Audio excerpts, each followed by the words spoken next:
90 days, 40 videos that felt terrible to me, 3 name changes, and 40 subscribers who stuck around. And here's what I've learned. Hey everyone, welcome back to YouTube Growth Monday.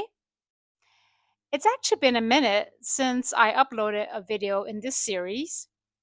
I actually took a little break because I wasn't sure I had anything useful to share. And to be honest, I'm still not sure if what I've learned is even useful, but stick around. Perhaps it might just be helpful to you. Hello again. I'm La from The Rooted Life with La Vang. Welcome back to all my wonderful subscribers. And to anyone that's new here, welcome aboard. So go ahead and grab that cup of coffee, tea, or wine, water, whatever you love, because we're about to have some real talk about my first 90 days on YouTube. I'm turning 50 this year, no secret there. And on top of running a food business and launching a food cart 6 years ago, I decided to try my hand at this YouTube thing this year because why not? Today, I'm sharing the raw truth about what I've learned, the mistakes I've made, and why changing my channel name 3 times might have been the smartest move yet that I've made. So, picture it. Let me take you back to the very beginning. Because finding your voice, well, that takes a little time. And for me, it started something like this. At the start of this year, I launched this channel for 3 reasons.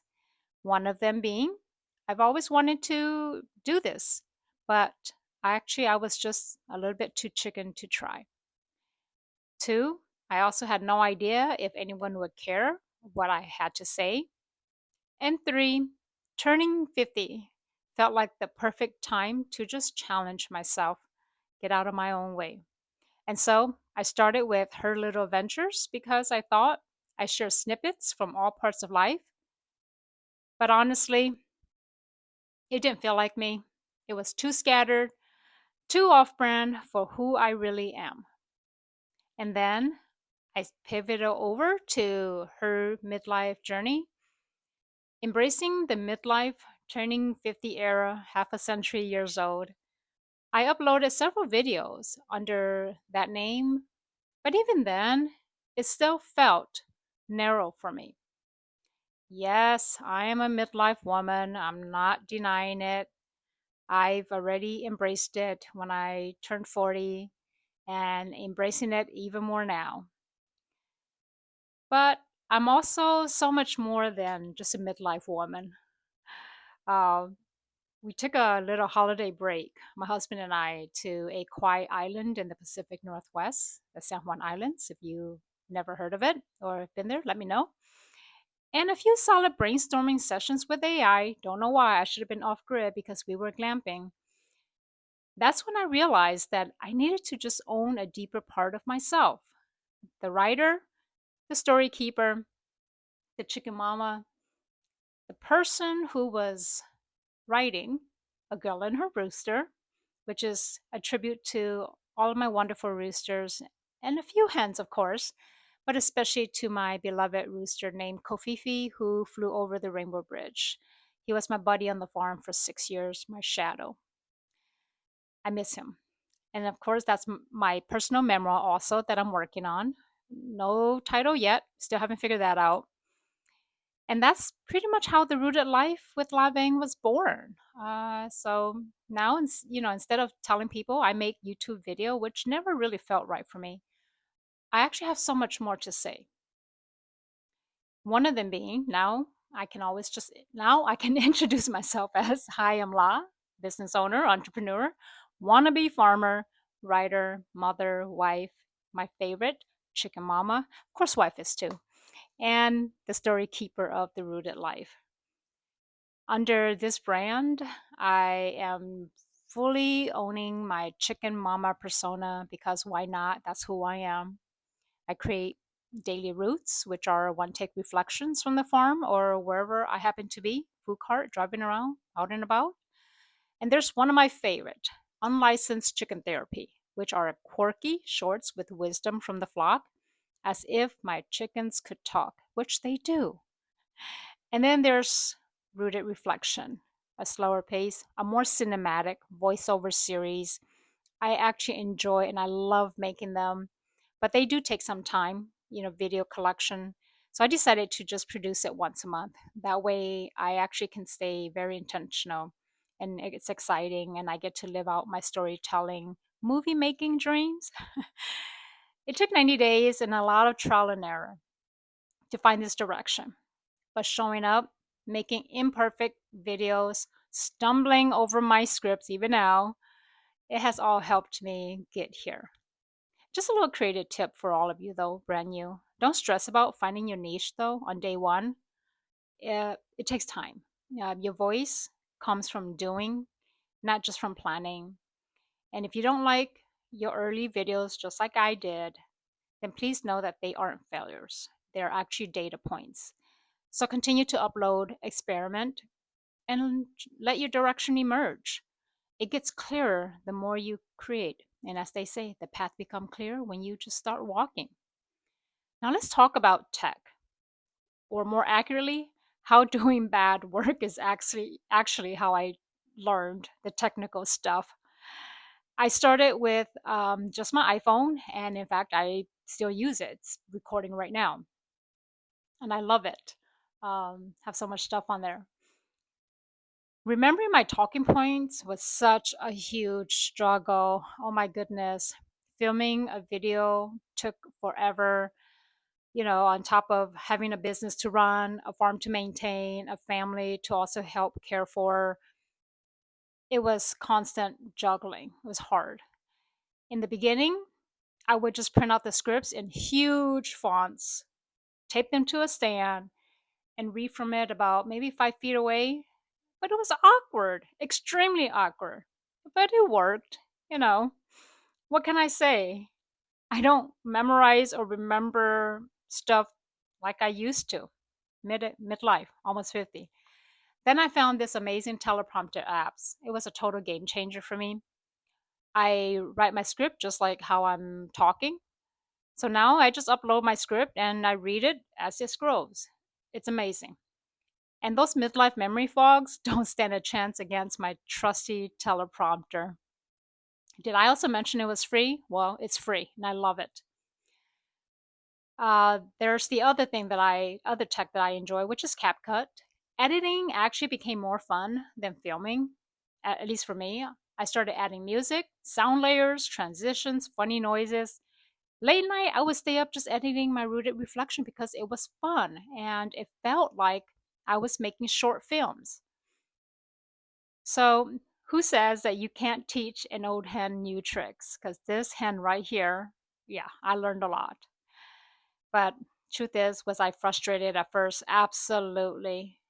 And it was a constant reminder to myself that bad videos are part of the process. It's a lot like going to the gym, lifting weights, because those reps make you stronger.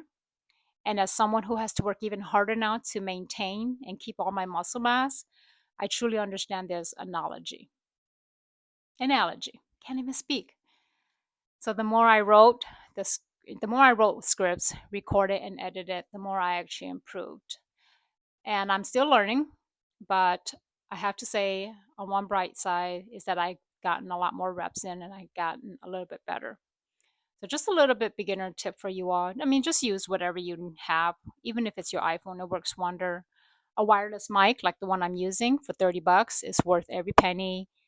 An iPod, a tripod stand, which is what I have right now holding up my phone, and natural lighting, or in some cases, just a light, what do you call it? One of those ring lights, especially in dark places where I'm at right now, where with all my books. It's actually, it's just nice to have, and it helps with us who don't have a actual studio. Okay, so now let's talk the real talk, something that I'm still getting used to. The true cringe factor. or maybe my frenemy. It was the hardest part for me when I started creating videos. I dislike hearing my own voice, especially during editing. It was so painful. It hurts. I don't like it. I still don't. I mean, the truth is, who actually likes to hear the sound of their voice? I know I don't. But if you do, please comment below because I like to meet you. Seriously, I do. I need some tips to not get that cringe factor. At first, I wanted to quit every single time I heard myself. But to be honest with you, I think maybe by the 25th video, it got a little bit easier.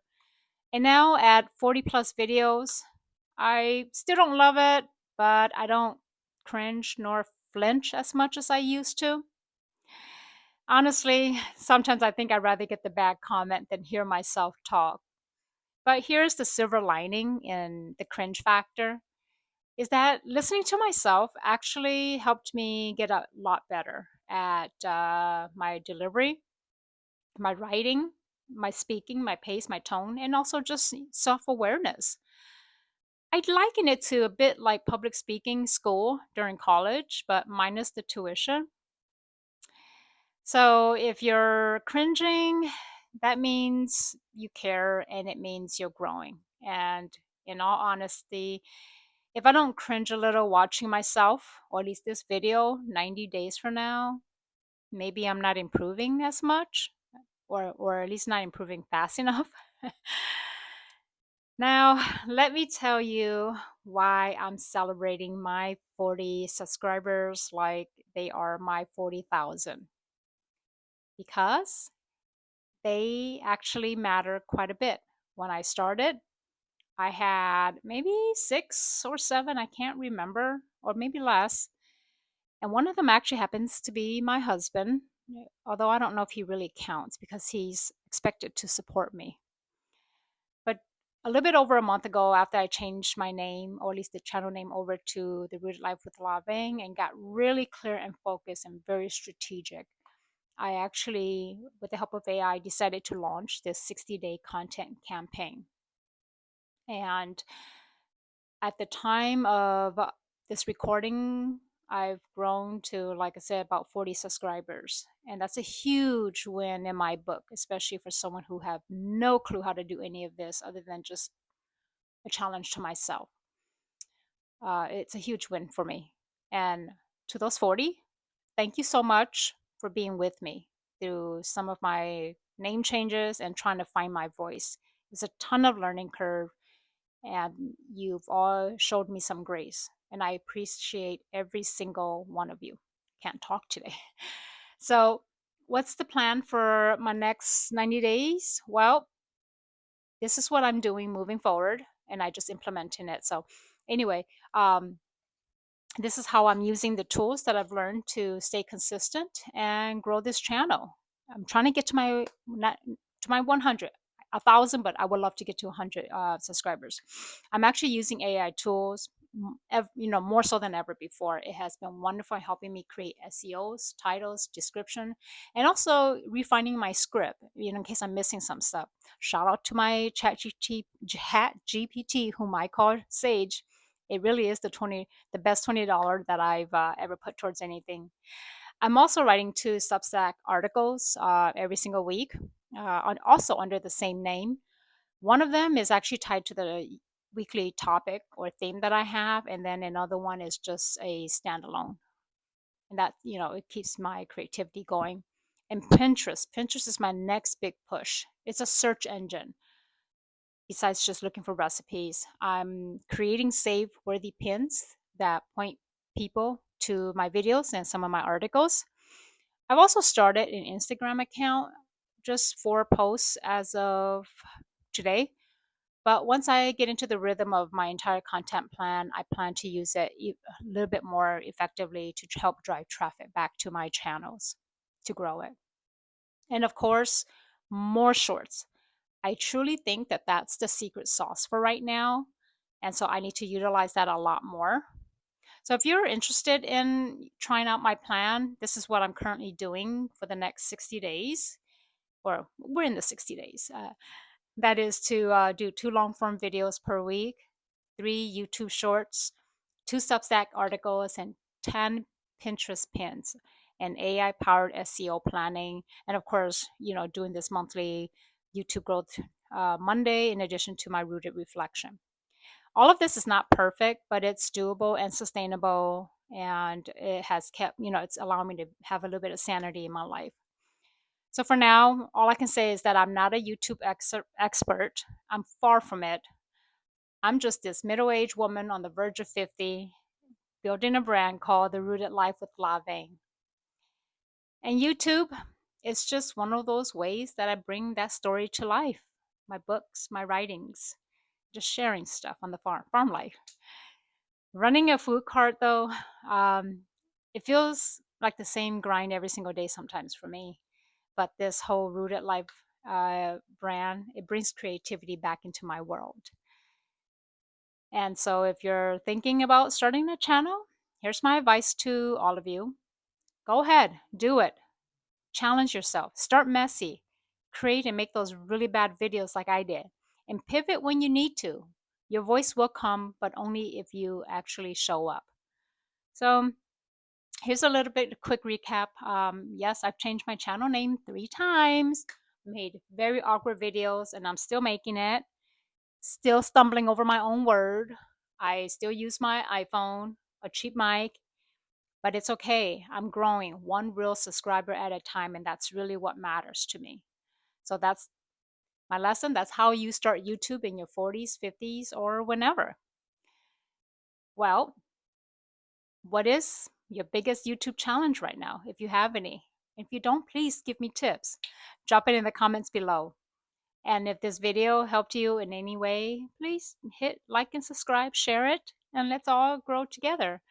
So until the next video, whether it's Daily Root, Shorts, or my YouTube Growth Monday and or Rooted Reflections, I just want to wish all of you well. Stay rooted in everything that you do. Take care. Bye.